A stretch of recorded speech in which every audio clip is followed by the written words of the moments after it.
Okay, let me just preload this wee review here before I start. I wanted this to be the first video on the channel. I thought it was fairly important. It was an event for me when this thing came out. I've looked forward to it for a good half a decade before. Just to give you some context, so that you can maybe understand my feelings towards the end of the review, and where I stand with this thing now. Okay, so here we go. So, the thing I was discussing in the intro, the thing I'm going to review today is Metal Gear Solid 5, The Phantom Pain. A game that I'd been excited for quite some time. 3.5 years ago, back at the 2012 VGAs, hosted by Sam Jackson for some reason, we were introduced to a new IP by a new studio, The Phantom Pain. It looked like some Silent Hill / Outlast-esque fantasy thriller game. We caught a glimpse of our protagonist, a man with a striking resemblance to Kurt Russell on a hunger strike, who was being led around the hospital as the building collapsed around him. We saw a high-tech team of military troops infiltrate the hospital, and all sorts of other weird supernatural goings on, including a demon that looked like a certain Russian colonel that was into blonde guys that looked like chicks and had a somewhat electric edge to his personality. But more about that later. The other main giveaways as to what this game was that it looked strikingly similar to another game called Metal Gear Solid 5 Ground Zeroes that was coming out. Fans speculated, experts analysed, and ultimately the internet decided this game had to be a new entry into the MGS saga. I was in a frenzy. I'd never seen anything ever done like this in PR gaming before. We all know that Hideo Kojima is a crazy genius, but even for him this was extravagant. After being let down by most of MGS4, I had been longing for the next entry in the franchise. So that was it. We were getting what seemed like 2 new Metal Gear games and I was on top of the world. As time went by, we learned that this game was going to be set in the 80s, and it was going to show the downfall of the hero once known as Big Boss, and it was going to bridge the gap between MGS Peace Walker and the original Metal Gear. Now, almost half a decade later, I feel like I'm still waiting for that game that we were promised, and I'm feeling a certain amount of phantom pain. I'm going to go into the reasons that I love this game, and I'm going to go into the reasons of how it just straight up disappointed me. I will compare it to the previous entries in the series, and I will briefly touch on Ground Zeroes, Silent Hills, and the whole Konami vs Kojima debacle.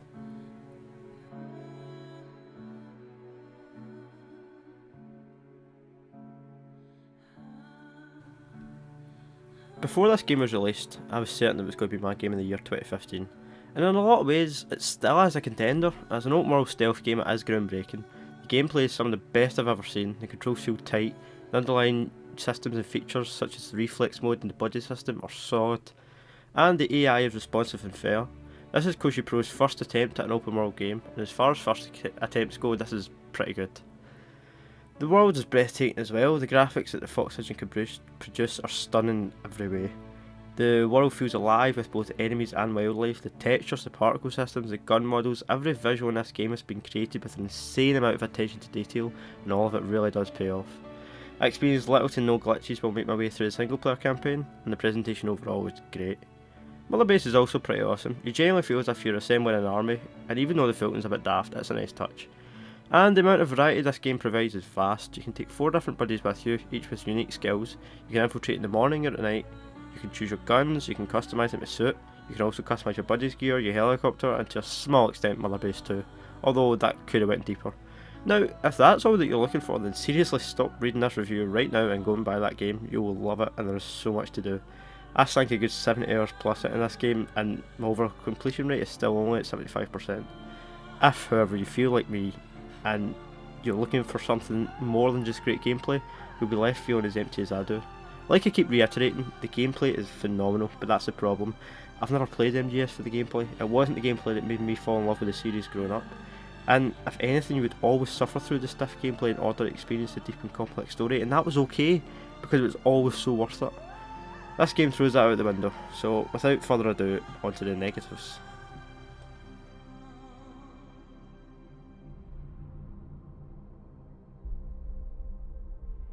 In a lot of ways, it's as if Kojima and Co created this incredible top tier open world stealth game and then thought, oh yeah, that's right, this is supposed to be a Metal Gear game.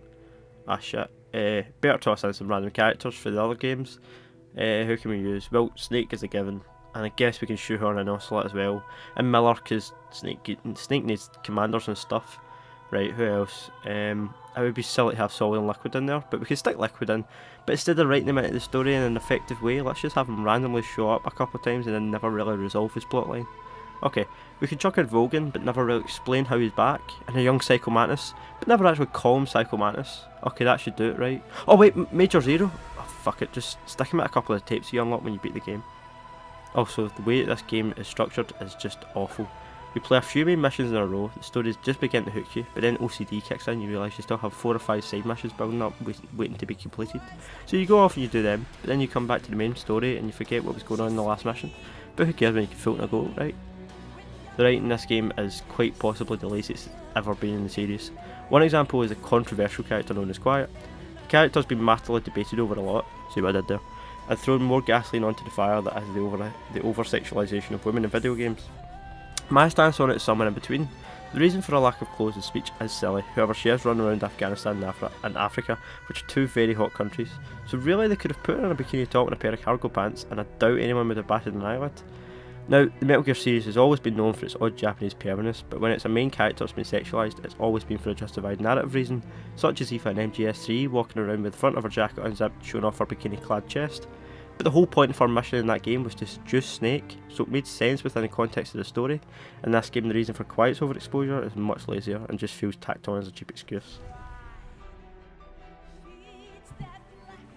Now, in order to pick apart other aspects, I'm going to have to spoil the main twist of the game, so if you haven't finished the main story yet, skip to the review score at the end. All good? Okay. All through the game, as I'm playing, I'm wondering certain things. How is this big boss's descent into villainy? He seems alright. He rescues a bunch of child soldiers and saves the world from nuclear annihilation yet again. Some pretty good deeds for a supposed bad guy. Also, where is Grey Fox? Where is young Naomi Hunter? Why haven't we seen Big Boss confronting Zero? Why does Big Boss have no dialogue in any of the important scenes? All of this is explained in twist. Kind of. See, in Ground Zeroes, when Paz's Vaj bomb went off and the chopper crashed, Snake, Kaz and the medic all survived. Snake and the medic both fell into a coma, and during this time Big Boss's clones were created, and Zeno made the decision to transform the medic into a Big Boss decoy, giving him plastic surgery to look like Snake and brainwash him into thinking that he was the legend himself. This is who you've been playing as throughout the Phantom Pain. And remember Ishmael, the guy who had his ass crack on show in the hospital? Yeah, that was a real Big Boss. Now, on its own, this twist doesn't seem so bad, it's actually kind of neat. My problems lie with the way that it was presented. There's no build up to the twist and just randomly put in front of us and we're told to deal with it. The mission randomly appears after you beat a certain amount of other missions in your list, and it's the same as any other mission. All it really is a repeat of the intro of the game, except with a few more added cutscenes to give a half-arsed explanation to the twist that just dropped on you. Then, after the credits, we get a list of other things that happen leading up to the events of Metal Gear, and we learn that in the original Metal Gear, the big boss that Solid Snake killed was actually the decoy, or Phantom. And that's all we get, a small scroll of text, and then you're back in the old world like nothing happened. Wait, what? Why isn't this Phantom question his existence? Why isn't he angry at Big Boss and Zero? Why don't Ocelot or Kaz ever make any reference to this twist after it's revealed? And how did the Phantom randomly have this significant flashback that revealed his true identity? None of this is explained, and it probably never will be. Now deal with it. Also, remember all that cool shit you thought you were getting? Like Snake becoming evil, confronting Zero, meeting Grey Fox and saving Naomi, getting revenge for the events of Ground Zeroes, and building out Heaven, dealing with the Les Enfants Terribles, and all the cool cutscenes that showed Snake walking through the village of burnt bodies and then falling to his knees and screaming, or the cutscene that showed him transforming through the years and eventually went to Skullface, or the one with him covered in blood with all the fire behind him. Yeah, none of that is in here. All the cool stuff they promised is actually happening somewhere else wherever the real Snake is, and we get stuck with Diet Snake. Now, while this twist sort of explains Snake's change of personality, I have no idea why Troy Baker's Ocelot in this game is a wooden social vacuum. We don't see him twirl his guns once, and all that charm and goofiness that both the older and younger Ocelot is portrayed showing is stripped from this version. Vogan is back for some reason that is never explained, and you only really get to fight him once, and it's pretty lackluster. None of this is what I thought I was getting. I waited over 3 years for this game, and even though I've beaten it, I feel like I'm still waiting to play a game that I'll never get. Some people have speculated that this was intentional in order to make the player feel Phantom Pain, but I don't buy this. Sure, Kojima is crazy, but he wouldn't have wasted millions of dollars and a great deal of time to purposely disappoint his fans, and if that is the case, I'm glad he lost his job. No, I have to believe that this man that I've idolised from such a young age genuinely wanted to impress his fans and give this series a suitable send-off. But when this game does its absolute best to push long-time fans away, that's kind of hard to believe. That's something that has been stated multiple times in the franchise up till now. With every new entry, it brings long-time fans in closer and pushes newcomers further away, as if to say you didn't play this random game in the late 90s, so you can't play this one now in 2005. However, this game does the total opposite. If you're a newcomer, none of the problems stated above should make a blind bit of difference to you, but if you're a long-time fan, this is the ultimate slap in the face. The worst part about all this is the fact that this is it. Kojima's definite last Metal Gear game. There's no going back to redeem anything. Like in MGS2 when everybody hated it, but because 4 happened and that solved some of the problems created in 2, people are now okay with 2. That can't happen with this game because Kojima and Konami are no more. Now, I could write a whole other paper on the Kojima versus Konami debacle and my stance on it, but this is the gist. Kojima was spending too much money and taking too much time in the game. Konami demanded that he finished it so they can make their money back, and they ended up adding microtransactions, etc. Kojima told them where they could stick it, and the partnership was dead.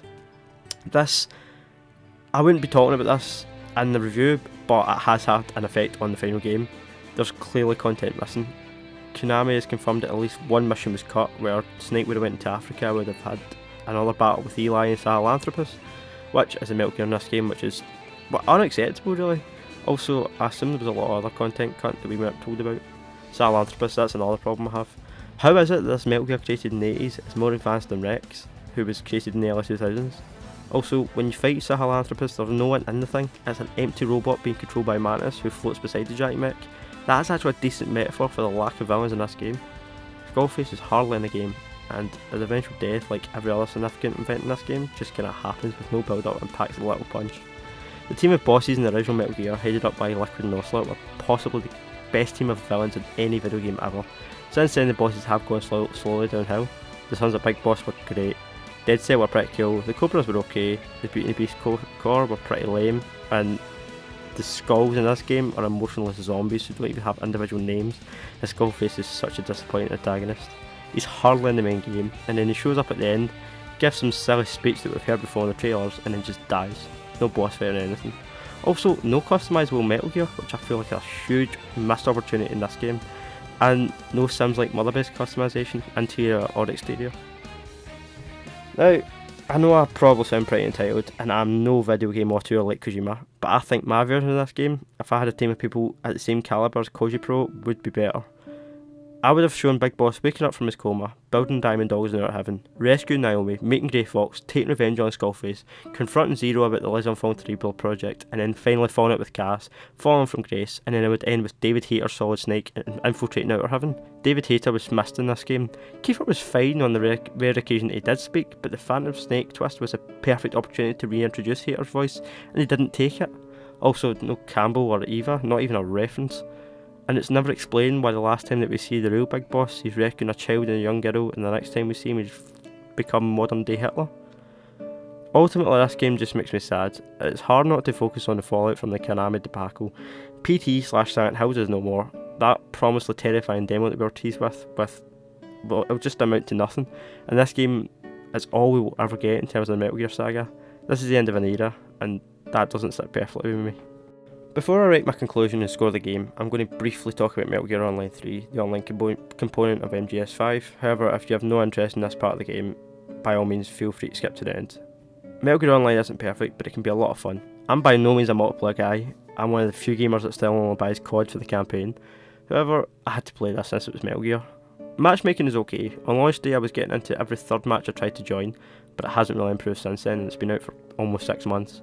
Team balancing also isn't great. The players at high levels seem always end up in the same team, leaving one side with a huge disadvantage. Also, certain elements such as the walker gears and Snake's rocket arm are hugely overpowered and really should be toned down. The aim of the main mode is basically a team deathmatch, except with a twist. If you manage to knock out a player and Fulton him, your team can steal his bounty. The problem with that is, after you touch the Fulton, the player dangles for a few seconds to allow the other team to have a chance to shoot out their balloon before their teammates Fultoned, which is fair enough. However, what's more prone to happen is that your own team shoot the dangled player that you've just Fultoned to steal your kill and better their score, which can become rather frustrating when it happens for the 6th time. If you can get past all these problems though, this mode is a lot of fun.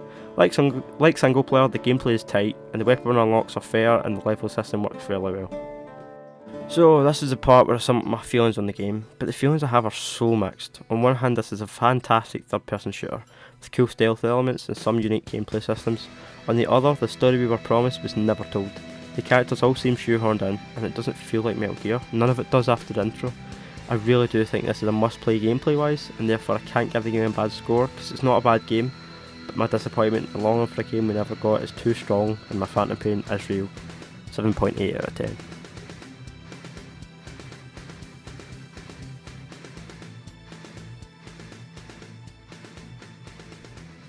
By the way, I have a podcast.